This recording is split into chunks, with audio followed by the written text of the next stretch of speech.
इस वीडियो में हम ज़ाब्ताए तलब यानी लॉ ऑफ डिमांड की बात करेंगे। माइक्रो इकोनॉमिक्स के मरकजी कॉन्सेप्ट्स में से एक लॉ ऑफ डिमांड है। जैसे एक मिठाई वाले को अपनी चीजें बनाने के लिए चीनी चाहिए होती है, वैसे ही इकोनॉमिक्स को समझने के लिए लॉ ऑफ डिमांड को अच्छी तरह से जान लेना हमारे लिए बहुत जरूरी है। इस लॉ का मतलब बहुत आसान है। हमारे मोहल्ले के नान की दुकान पर भी हम ये देखते हैं और नाई की दुकान पर भी। घर के सामने फल वाले भाई भी इस लॉ पर सख्ती से अमल करते हैं और रिक्शे वाले गुलफाम भाई भी। दूसरे लॉज यानी कवानीन या ज़ाब्तों की बात करें तो उन पर अमल करवाने के लिए हुकूमत नजर रखती है, लेकिन इस डिमांड लॉ पर कहीं ज्यादा ही अमल ना होने लगे, हुकूमत को ये देखना पड़ता है। इस लॉ में हम कहते हैं कि जब भी किसी चीज की कीमत यानी प्राइस बढ़ती है तो उसकी तादाद तलब यानी क्वांटिटी डिमांडेड कम हो जाती है, और जब किसी चीज की प्राइस कम हो जाए तो क्वांटिटी डिमांडेड बढ़ जाती है। ये लॉ ऑफ डिमांड का एक आम तौर पर पेश होने वाला ख्याल है। आगे चलकर हम ये भी देखेंगे कि कुछ हालात में ये लॉ बिल्कुल मनोवन लागू नहीं होता, लेकिन फिलहाल इस लॉ को समझने के लिए हम एक मिसाल की मदद लेते हैं। और एक बात बहुत जरूरी ये है कि इस लॉ में हम जब डिमांड की बात करते हैं, हम असल में क्वांटिटी डिमांडेड यानी तादादे तलब की बात कर रहे होते हैं। हम इस लॉ में प्राइस और क्वांटिटी डिमांडेड का ताल्लुक देखेंगे, ना कि प्राइस और डिमांड का, क्योंकि डिमांड और क्वांटिटी डिमांडेड ये दोनों मुख्तलिफ चीजें हैं। और ये बात हम आगे जाकर मजीद भी देखेंगे। मैं समझ सकता हूं कि आप यही सोच रहे होंगे कि अरे कहना क्या चाह रहे हो। और अक्सर लोगों को डिमांड और क्वांटिटी डिमांडेड का फर्क समझने में ऐसे ही मुश्किल होती है जैसे ये फैसला करने में कि बिरयानी आलू वाली बेहतर होती है या बगैर आलू वाली। लेकिन हमारी बिरयानी यानी डिमांड और क्वांटिटी डिमांडेड का फर्क हम इस वीडियो के आखिर तक काफी हद तक समझ चुके होंगे। इस वीडियो में हम देखेंगे कि प्राइस के बदलने से क्वांटिटी डिमांडेड कैसे बदलती है, और आगे जाकर हम ये देखेंगे कि हालात में ऐसी क्या तब्दीलियां होती हैं कि क्वांटिटी डिमांडेड नहीं बल्कि पूरी की पूरी डिमांड अपने आप में तब्दील हो जाती है। अभी के लिए हम एक सिनेरियो बना लेते हैं यानी मंजरनामा। हम एक अरसे से मोहल्ले में फल वगैरह यानी सेब, कीनू, अमरूद, आम वगैरह बेच रहे हैं। एक दिन हमारे पास याकूब भाई आते हैं और बहुत सारे सेब खरीद लेते हैं। हम कहते हैं, याकूब भाई इतने सारे सेब, खैरियत? तो वो कहते हैं, ये बस क्या बताऊं आपको, ये बेगम है ना मेरी, उसने जूस बनाने वाली ना नई मशीन खरीद ली है, और ये सेब का जूस है ना, ये उसके सर पर सवार है। हाँ, हमें ख्याल आता है कि क्यों ना हम भी ये काम शुरू कर लें। यानी सेब तो हम रोज मंडी से लाते ही हैं, एक मशीन खरीद लेते हैं और हमारे सेब के जूस का नाम होगा रसेब कर देते हैं, यानी कि जूस जिसको हम रस कहते हैं, रस और सेब को मिला के रसेब। अब हम यहाँ वहाँ लोगों से मशवरा करके अंदाजा लगाने की कोशिश करते हैं कि हम रसेब के एक ग्लास की प्राइस यानी कीमत क्या रखें और किस कीमत पर मोहल्ले में कितनी तादाद तलब होगी, यानी किस प्राइस पर क्या क्वांटिटी डिमांडेड होगी। हमें ये तो अंदाजा है कि अगर प्राइस बढ़ेगी तो क्वांटिटी डिमांडेड कम हो जाएगी, और अगर प्राइस कम होगी तो क्वांटिटी डिमांडेड बढ़ जाएगी। तो हम एक तादाद तलब का चार्ट बना लेते हैं। हम इसे डिमांड स्केड्यूल कहेंगे। इसमें हम अपना अंदाजा लिखेंगे कि किस प्राइस पर क्या क्वांटिटी डिमांडेड होगी। एक तरह से हम रसेब के लिए प्राइस और क्वांटिटी डिमांडेड का आपस में ताल्लुक लिखेंगे। हमने पिछली वीडियोस में सेट्रस पेरिबस के बारे में बात की थी, यानी बाकी सब वैसे का वैसा रहेगा। तो जब भी हम प्राइस और क्वांटिटी डिमांडेड का ताल्लुक देखेंगे, हम कहेंगे कि सेट्रस पेरिबस यहां लागू है, यानी प्राइस और क्वांटिटी डिमांडेड के अलावा बाकी सब वैसे का वैसा ही रहेगा और सिर्फ यही दोनों चीजें तब्दील होंगी। अब हम अपने रसेब के लिए यहाँ कुछ मंजरनामे या सिनेरियोज बना लेते हैं। एक कॉलम में हम प्राइस लिख लेंगे और एक में हम क्वांटिटी डिमांडेड लिख लेंगे। पहले हम देखते हैं सिनेरियो ए। हम अपनी प्राइस रखेंगे 20 रुपए और हमें लगता है कि हम 20 रुपए की प्राइस पर 60,000 रसेब के ग्लास बेच देंगे। अब हम सिनेरियो बी में प्राइस 20 रुपए से बढ़ा देंगे और अब प्राइस 40 रुपए हो जाएगी। लेकिन ऐसे में बहुत लोग कहेंगे, अरे भैया रहने ही दो इस रसीद को, वहां बहुत महंगा है। तो अब 60,000 की बजाय सिर्फ 40,000 लोग रसीद खरीदेंगे।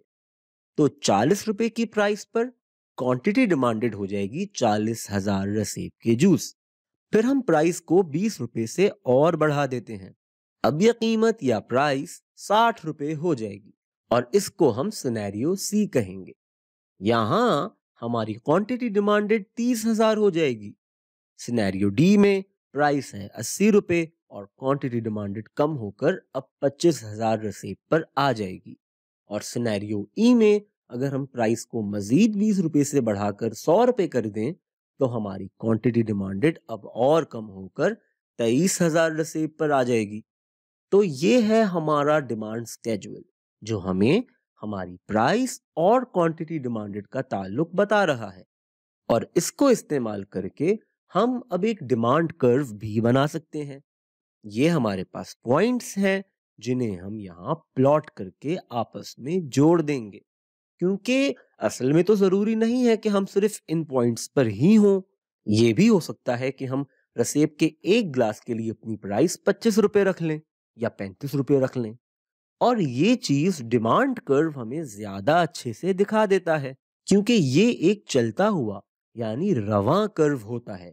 ये सिर्फ इन 5 पॉइंट्स को ही नहीं दिखाता बल्कि रवानी में सारे ही मुमकिन पॉइंट्स दिखाता है। इसका हम एक ग्राफ बना लेते हैं। और ये बात इकोनॉमिक्स में बहुत अजीब है। हम प्राइस को इकोनॉमिक्स में अमूदी लाइन यानी वर्टिकल एक्सिस या वाई एक्सिस पर लिखते हैं और क्वांटिटी डिमांडेड को उफकी लाइन यानी हॉरिजॉन्टल एक्सिस या एक्स एक्सिस पर लिखते हैं। अब हम कहते हैं कि प्राइस बदलती है तो क्वांटिटी बदलती है और आमतौर पर जो पहले बदलता है उसे हम हॉरिजॉन्टल या एक्स एक्सिस पर लिखते हैं और जो उसके नतीजे में बदलता है उसे हम वर्टिकल या वाई एक्सिस पर लिखते हैं। और यही चीज हम साइंस और मैथमेटिक्स वगैरह में भी देखते हैं। लेकिन जो इकोनॉमिक्स है उसने इस मामले में जरा कुछ पंगा ले लिया है। यहाँ हम जो पहले बदल रहा है यानी प्राइस उसे वर्टिकल या वाई एक्सिस पर लिख रहे हैं और जो उसके नतीजे में बदल रहा है यानी क्वांटिटी डिमांडेड उसे हम हॉरिजॉन्टल या एक्स एक्सिस पर लिख रहे हैं। इकोनॉमिक्स में ऐसा क्यों किया जाता है, ये एक बड़ी दिलचस्प तहकीक है और आप चाहें तो इसके बारे में इंटरनेट या दीगर जराए से और जान सकते हैं और मैं आपको कहूंगा कि आपको जरूर जानना चाहिए। अब आ जाते हैं हमारे सिनेरियो पर। हमारी क्वांटिटी 60,000 तक जाती है तो यहाँ हम लिख लेते हैं 10, 20, 30, 40, 50 और 60 और ये सेब हजारों में है। और फिर हमारी प्राइस 100 रुपए तक जा रही है तो इसको हम कर लेते हैं 20, 40, 60, 80 और 100। और अब हम अपने सिनेरियोस को प्लॉट कर लेते हैं। सिनेरियो ए है 20 रुपए की प्राइस पर 60,000 रसीद की क्वांटिटी डिमांडेड, तो सिनेरियो ए यहां होगा। सिनेरियो बी 40 रुपए की प्राइस पर 40,000 क्वांटिटी डिमांडेड, ये होगा यहां। सिनेरियो सी 60 रुपए प्राइस और 30,000 क्वांटिटी डिमांडेड, ये हो गया हमारा सिनेरियो सी। सिनेरियो डी 80 रुपए की प्राइस पर 25,000 क्वांटिटी डिमांडेड, ये आ जाएगा यहां। और आखिर में सिनेरियो ई 100 रुपए की प्राइस पर 23,000 की क्वांटिटी डिमांडेड, तो सिनेरियो ई यहां कहीं होगा। तो अब हमारी प्राइस यहां कहीं पर भी हो सकती है। हम इन पॉइंट्स को मिलाकर अपना कर्व बना लेते हैं। हम कोशिश करते हैं कि ये कुछ देखने के काबिल जैसी चीज बन जाए। अब हम यहाँ डिमांड को दो तरीकों से देख सकते हैं। जैसे कि हमने पहले कहा कि अगर हम कोई भी प्राइस ले लें तो इस कर्व पर हमें क्वांटिटी डिमांडेड मिल जाएगी, यानी ये कि हमें इस कर्व पर हर पॉइंट एक क्वांटिटी डिमांडेड बता देगा। लेकिन ये कर्व अपने आप में अगर हम इसको एक मुकम्मल तौर पर देखें तो हमारे रसेब की डिमांड का कर्व है, और यही वो फर्क है डिमांड और क्वांटिटी डिमांडेड में, जिसके बारे में हम शुरू में बात कर रहे थे। हम इसको ऐसे भी देख सकते हैं कि अगर हमारी क्वांटिटी डिमांडेड बदलती है तो हम इसी कर्व पर जो हमने बनाया हुआ है ऊपर या नीचे आ जाएंगे। लेकिन अगर पूरी की पूरी डिमांड ही बदल जाए तो ये कर्व हमारे किसी काम का नहीं रहेगा, और हमें नई डिमांड का एक नया कर्व बनाना होगा। यानी ये कि इस कर्व पर हम बहुत सारी मुमकिन क्वांटिटीज डिमांडेड देख सकते हैं, और ये सब मिलकर हमारी रसेब की पूरी डिमांड बता रही हैं। तो ये है हमारा डिमांड का कर्व। अगर हमारी डिमांड में कोई तब्दीली आ जाती है तो ये पूरा का पूरा कर्व बदल जाएगा। हमारे डिमांड स्केड्यूल में हर प्राइस के साथ वाली क्वांटिटी डिमांडेड अब बदल जाएगी।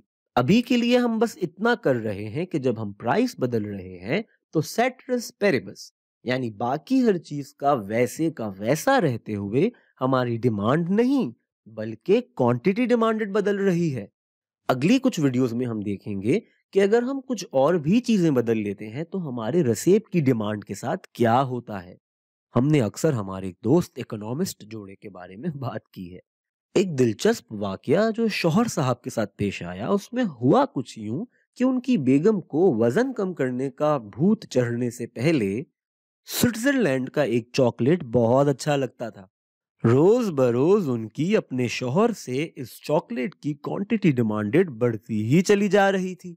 जब शौहर साहब की जेब का सारा सिस्टम आउट होने लगा तो उन्हें ख्याल आया कि इकोनॉमिक्स के जरिए बेगम की इस ख्वाहिश से जान बचाई जा सकती है। उन्होंने गोपी भाई, जो कि मोहल्ले का स्टोर चलाते थे, उन्हें जाकर कहा, देखो गोपी, वैसे तो मेरी बेगम भी इस चॉकलेट की शौकीन है तो ये बात मेरे खिलाफ जाती है, लेकिन भाइयों वाला मशवरा दूं तो मैं तो कहूंगा कि ये इतना अच्छा चॉकलेट है और तुम इसको इतना सस्ता बेचते हो। मेरी मानो तो गोपी मियाँ तुम्हें इसकी प्राइस डबल कर देनी चाहिए। हाँ, अब गोपी ने फौरन ये मशवरा मान लिया।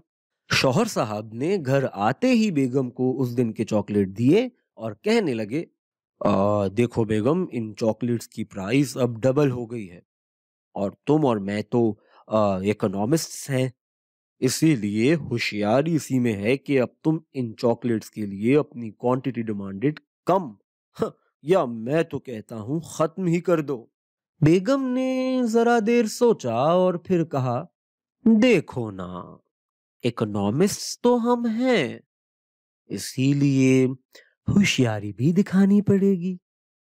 इसलिए कल से आप रोज इस चॉकलेट की डबल क्वांटिटी ले आइएगा।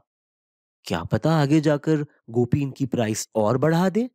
हाँ, हम अभी से बहुत सारे चॉकलेट जमा करके रख लेंगे। ठीक है ना?